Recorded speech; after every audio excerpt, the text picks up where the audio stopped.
Hi, I'm Vlad from the Verge, taking a look at a Motorola Xoom 2. This 10-inch Android tablet will be known as the Droid Zyboard and sold by Verizon in the US, and it also has a smaller sibling, an 8.2-inch Xoom 2 Media Edition with almost identical specs. Speaking of which, the Xoom 2 has a new IPS LCD display, a 1.2 GHz dual-core processor, a GB of RAM and 16 GB of storage. The Zyboard in the US will come with LTE connectivity, but the Xoom 2 and its Media Edition are both Wi-Fi only. Relative to the original Xoom it replaces, the Xoom 2 is 33% thinner, 10% lighter, which means it matches the measurements of the iPad 2, but it's still a little bit thicker and about 40 grams heavier than the Samsung Galaxy Tab 10.1.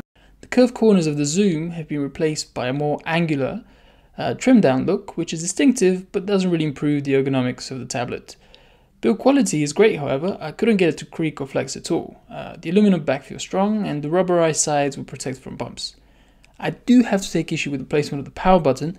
It sits too closer to the volume rocker and is usually a massive pain to find and activate. As with the original Xoom, the display up front is covered by Gorilla Glass. What's new here is that it's an IPS LCD, which looks far brighter and more natural. Viewing angles on the Xoom 2 are very good, although the backlight sometimes overwhelms the image when you look at it from the side. It's not quite on the level of the iPad or the iPad 2, but it matches the IPS panels that you can find on ASUS's ePad Android tablets. The camera in the Xoom is surprisingly good. It can take great photos in natural light and isn't too horrible in low light situations either.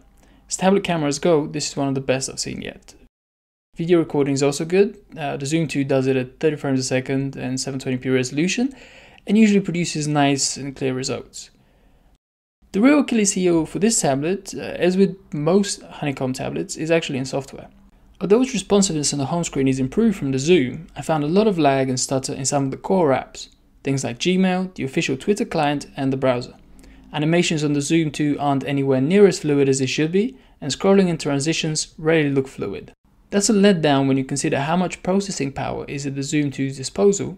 But if you want to look on the bright side, Motorola has already promised an Android 4.0 upgrade for this tablet, so these problems may be only temporary.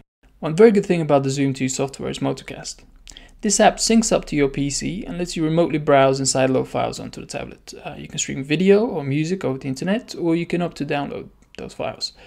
Installing is a cinch, or all of the files you need are on the tablet already, and you just connect it via USB and it works on both PC and Mac.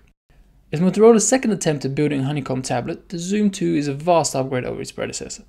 But the limitations of its platform, including a persistent lack of tablet-optimized applications and some sluggish performance of its own, hold it back.